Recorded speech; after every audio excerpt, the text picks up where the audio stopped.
ry vaoaka malagasy misatra an'Andriamanitra indray isika nanomezany an'ity fotoana ahafahantsika amin'ny tafa sy miresaka ny zavatra tokony ho fantatra ity ho azy rereny ny voninahitra faly aho tena faly afaka amin'ny tafa sy miresaka aminareo vaoaka malagasy tsy vaky folo tonga ity ny fotoana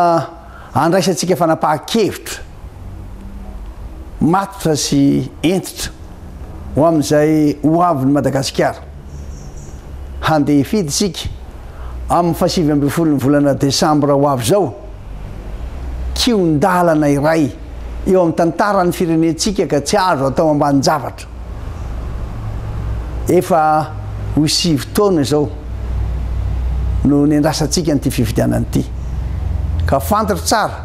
fa samy vonina ary mananteny isika